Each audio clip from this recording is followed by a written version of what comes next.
Yo, what's up, everyone? Back for this Wednesday slate. We have a big 14-game slate for today. Usually for Wednesdays, we have an early slate and a main slate, but that's not the case today. We just have a main slate to work with, so let's get right into it. You can drop a like and subscribe down below. Looking to get right back on track. First time in a while. We lost 2 days in a row, so did some extra work before this video to make sure that doesn't happen again. We get right back into the money. So let's get right into it.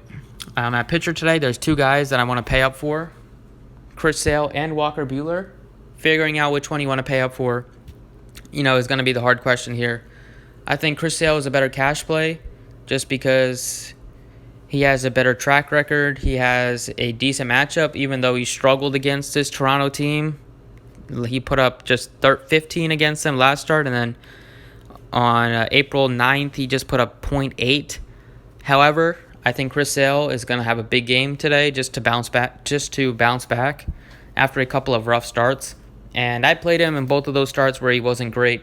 And so I feel like he really owes me. I can't jump off of him now. And, if he gets a 50 spot, I'll be pissed. So I really gotta stay on the Chris Sale train. And at 11-8, I think he can return a good score here. Walker Buehler is also interesting, probably for GPPs, just because he is, he's pretty close to Chris Sale in price, and Sale is obviously the much better pitcher, even though Buehler's been pitching tremendous over the past month. He also did put up 41 against this Arizona team just a few starts ago, so he's definitely in play. If you want to fade Chris Sale, I think it makes sense given Walker Buehler how good he is, and given the Blue Jays Blue Jays numbers against Sale, they're pretty good. And then the second pitcher is where it's going to be kind of tough to find a guy that you like. Down here, I was going to, I think Nick Pivetta, I like him for GPPs just because he has a lot of strikeout upside. But he's also, he can win you a tournament, but he can also kill you. So that's kind of like what make him a GPP play. I don't think you want to play him in cash on this slate. I like Ross Detweiler here as my second pitcher, $5,900. He is he's been a major league pitcher for many years. He's 33 years old. He pitched in the majors for a bunch of years, and was adequate in the major leagues. I'll show you the numbers for him. He was great in his last start against the Twins. They are one of the best teams in baseball, if not the best team in baseball, against left-handed pitching. And he survived. The only damage that was done was a 2-run home run, I believe. Now he gets to face the Tigers here. It's also going to be the second half of a doubleheader. So, we'll see. Either the lineup might be even more watered down. And Detweiler, he doesn't have electric stuff. He's not going to have like a 10 strikeout game or anything, but I think he can have a good game. In AAA, it was also very solid. He went like 5 innings in all of his starts except for one. And career-wise, he's just a decent pitcher. Doesn't give up a ton of hard hits. He's been much better against lefties for his career, but as you see, his ERA, everything is respectable to get a guy at this price tag. He's not a tremendous K pitcher. But I don't see him getting lit up here by this putrid Tigers offense. He doesn't give up a ton of fly balls, which is a good sign. Doesn't give up very many hard hits either. So he's just like a game manager, and I think he can have a good game here. At first base, I think you really want to get as much exposure to Coors as you can on this slate. Besides Coors, I really like the Reds offense to stack today, particularly the lefties. I like a few Red Sox bats. And I think you can go with like a few Twins if you want. But really, it's going to be Coors just because we have a lefty facing the Rockies. So that makes 3 players automatically great plays, and Desmond, Story, and Arenado. And Lampert is just so bad that I think the Astros 5-man stack is in play too.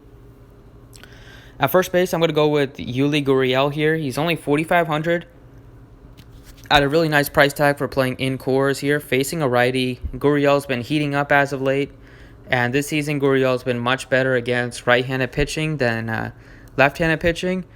The matchup is excellent against Lampert. He should get hit hard here against his powerful Astros lineup, and Lampert has struggled in his first couple starts.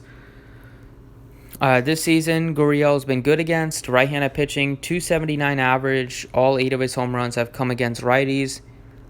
He has some decent numbers here, with a .438 slugging percentage, only a 12% strikeout rate. And he does put the ball in the air quite a bit, almost a 40% fly ball rate. And he has a 39% hard hit rate against righties. So I do like Gurriel here Peter Lampert, I think he's been pretty bad to both sides of the plate. He's been a lot worse to lefties, though. But still, I think Gurriel can have a decent game here just because he's been hot as of late. And Lampert still gives it up to two righties a little bit. But it's only a very small sample size, so these numbers can easily flip. But you really want to attack both sides of this Astros lineup here. Lampert only has an 11% K rate to righties so far this season, and gives up a ton of hard hits. 56% to lefties, 37% to righties. And in Coors, he had a 9.95 ERA so far. So I like Gurriel to start off. At shortstop, an incredibly cheap play is going to be Trevor Story. He's just really cheap at $4,500. That's not a price tag you normally expect to see for a guy like Story in Coors. In Coors, his price tag has been like over $5,500. He's been 55, 57, 58, 59. To get him at $4,500 facing Wade Miley, a lefty here, is going to make him very popular on the slate, and it should make him popular in cash games at least. I think he can have a good game here. He's been really good against lefties for his career. This season is not really much of a difference. If you look at the numbers for him, this year he is batting .333 against lefties. He has just 3 home runs. But at home in Coors, he's been much better. .336 average in Coors. He has a decent 189 ISO against lefties, but this is the same numbers coming off of a 2018 campaign where he absolutely murdered the ball against lefties. Last season, he was tremendous against lefties. I'm sure those numbers this year will go back to that in the power-wise. He had .326 average against lefties. He had 14 home runs. Gave him a .355 ISO, a .680 slugging percentage, and he murdered the ball last season with a 49% hard hit rate and a 45% fly ball rate. So Trevor Story is way too cheap on this slate. In the outfield, I like Jesse Winker here a little bit. He's just at a nice price tag at $4,100. I think the Reds make for a nice stack. At least some of the lefties. Winker this season has he's been surprisingly powerful against right-handed pitching at home in Great American Park. It's a tremendous park for left-handed hitters, and Winker, he usually bats leadoff when he's in the lineup. He got the day off yesterday, so he should be right back in there, I would assume, facing Chacin. And I'll show you the numbers for Chacin. He's also very bad against lefties. So this season, Winker is batting .267 against righties. All of his home runs, all 13 home runs have come against righties. He has a solid .257 ISO. I mean, that ISO is higher than a lot of powerful major league hitters that you would expect. Just an 18% K rate. And he has just a 26% fly ball rate, but he has a 42% hard hit rate. And at home, I think he should do some damage here. At home, he's batting .308 with 9 home runs at home. So just like I said, it's a great park for hitting. I like Winker quite a bit today at $4,100, especially if he bats leadoff.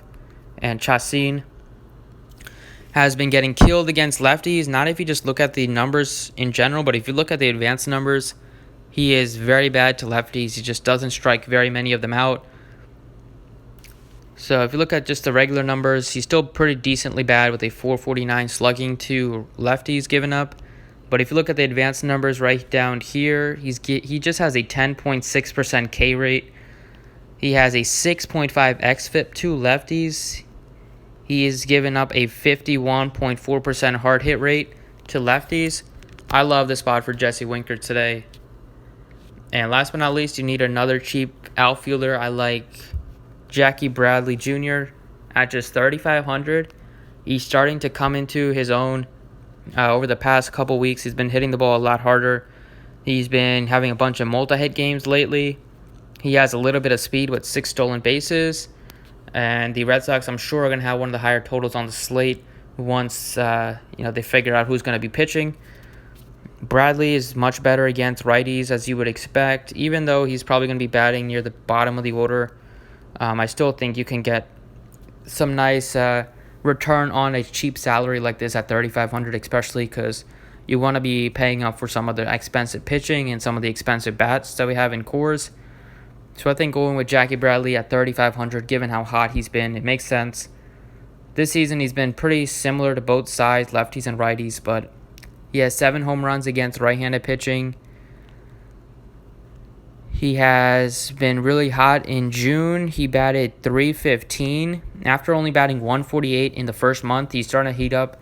.247 in the second month, and in June he batted .315 in 25 games. And against righties, he has a 6% lower strikeout rate. The walk rate is almost double. He's a decent hitter. He has a WRC plus over 100. And if you look at the advanced numbers, he has a 33% hard hit rate, and the fly ball rate is much higher against righties, 37%. I think Bradley can have a good game here. He's also very cheap at 3,500. So that does it for the video. Those are 6 players that I like.